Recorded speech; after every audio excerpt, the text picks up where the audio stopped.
你話啊嘛，細路大晒嘛。好，我帶俾你睇。啊，唔好啊，唔好啊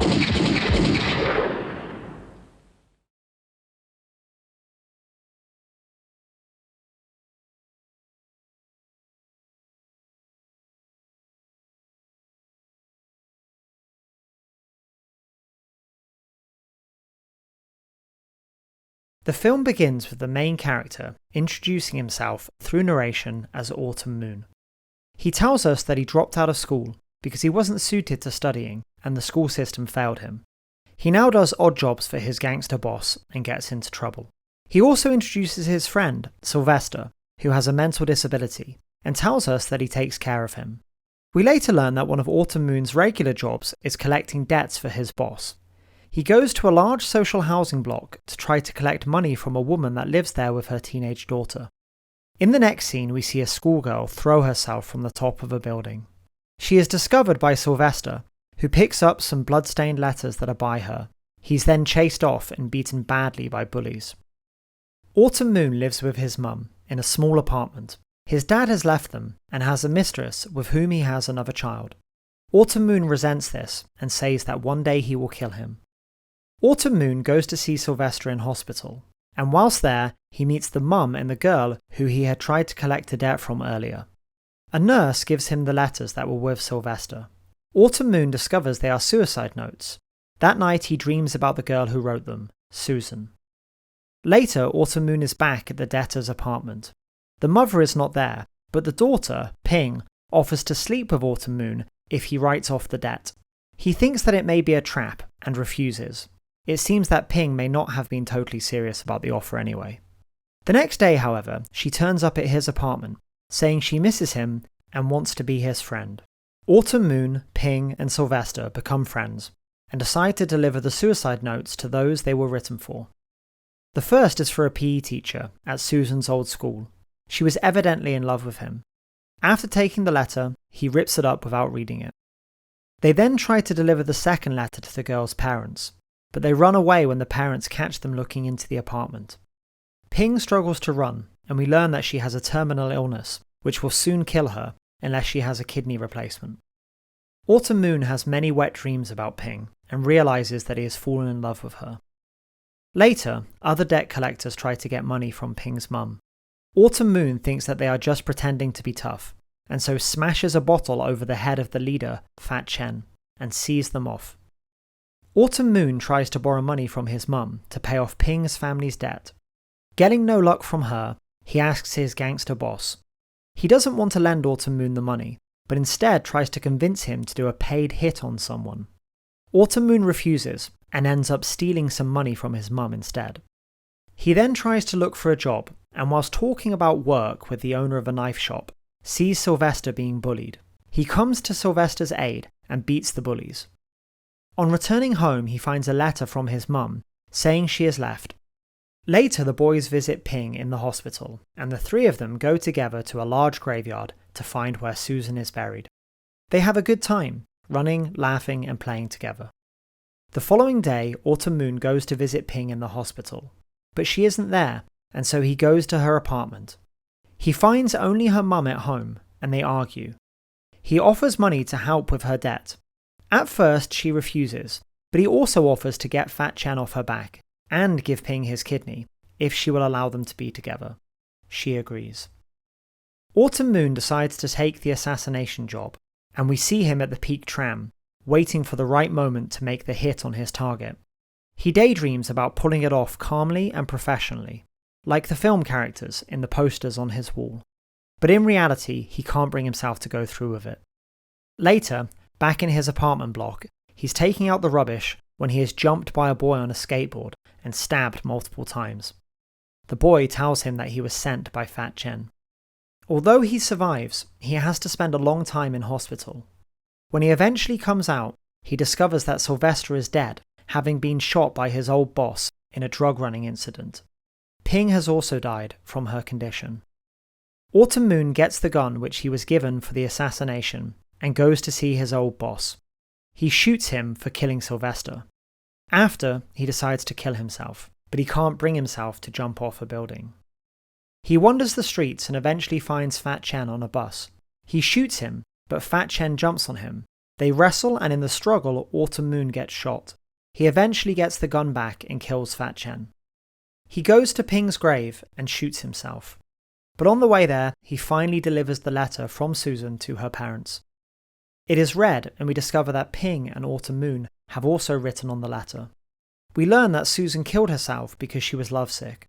Ping's note says that she wasn't scared of death, but also she did not want to die because of her love for Autumn Moon. Autumn Moon felt that he was a blight on the world, and for the sake of society, it would be better if he were dead, and that in death, they can all be young forever. The film ends. One of the things that I kept thinking about after watching this film was what the meaning of the title, Made in Hong Kong, might be. It could refer to Autumn Moon himself. He is a product of Hong Kong society, a denizen of the city's underclass. At the very beginning of the film, he tells us that part of the reason he has ended up as a school dropout and a petty gangster is because of the failure of Hong Kong's school system.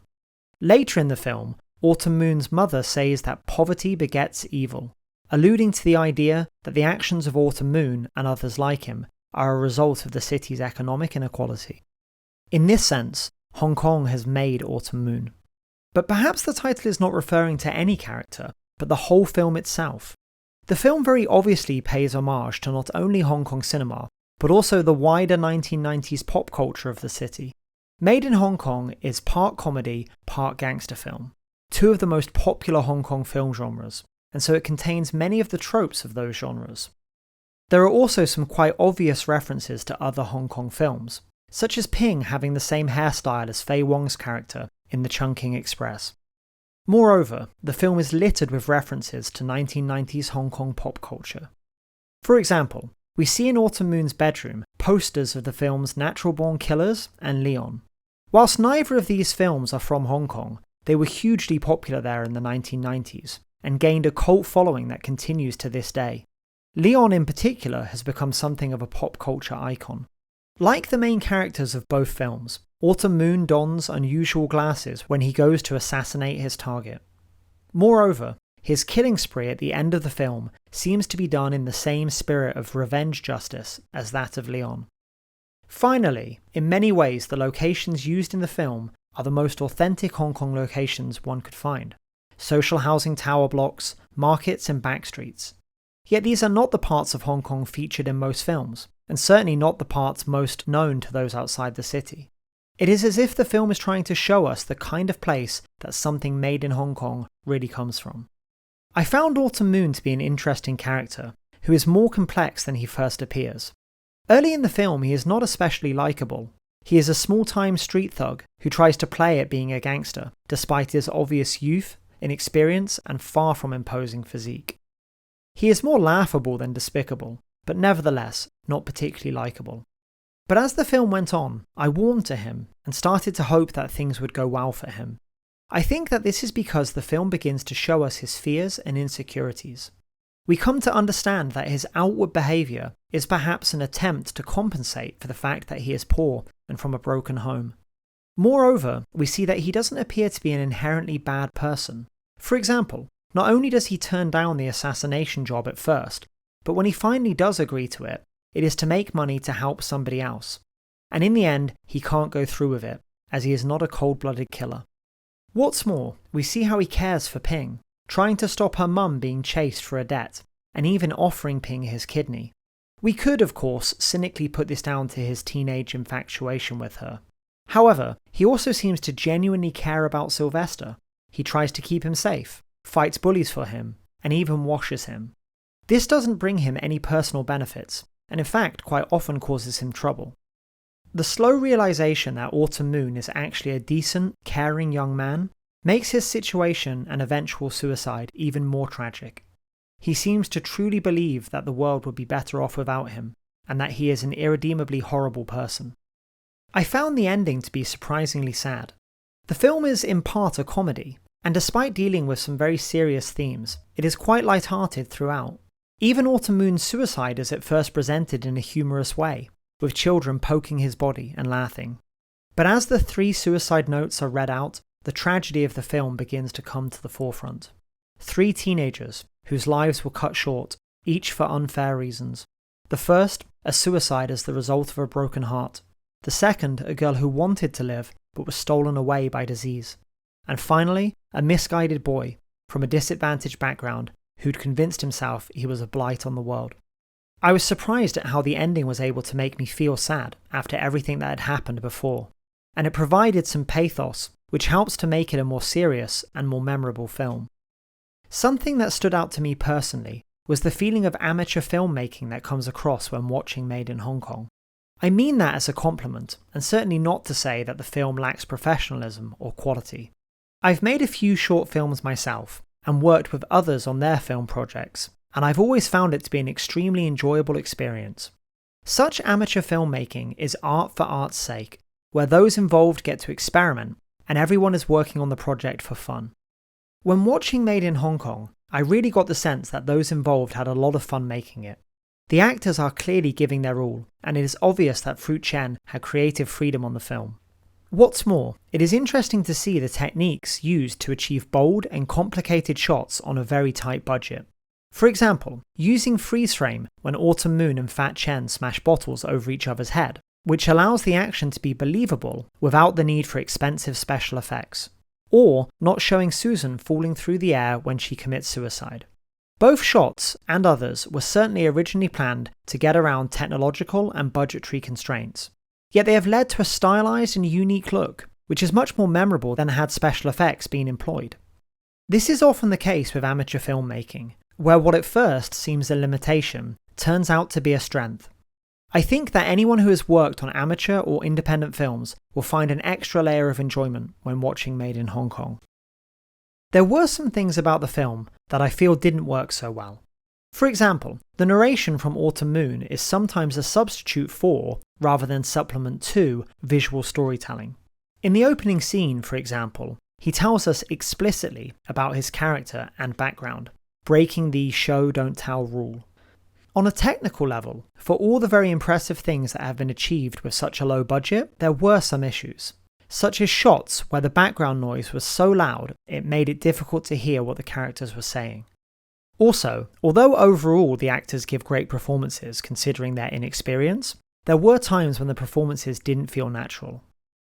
Given the name of the film, and the fact that it was made and released at the time of Hong Kong's return to Chinese rule, it is tempting to look for allegories. However, I personally don't see any. Of course, such an historic event will have had an impact on Fruit Chen, and current affairs would have influenced him, as they do all filmmakers. But I don't think that Made in Hong Kong is trying to make some statement, one way or another, about the city's return to Chinese rule. The film clearly does go beyond simple storytelling and character development to explore different themes. But for me, the themes explored seem to be primarily the tragedy of aimless youth and intergenerational conflict. I think that trying to force an allegory on the film that isn't there would mean that the viewer misses out on the actual themes and will become less invested in the characters and their journey, which would ultimately lead to a less meaningful viewing experience. I enjoyed Made in Hong Kong, and I certainly think it is a good film. However, I don't think I would recommend it to someone who is only just getting into Hong Kong cinema. I think that to get the most out of the film, one needs to already have some knowledge of the city's pop culture and be familiar with the themes, tropes, and symbolism of famous Hong Kong films. But if you are someone who is already quite familiar with Hong Kong and its cinema, and you're looking for something that will take you further on your journey and give you a unique viewing experience, then I'd certainly recommend Made in Hong Kong.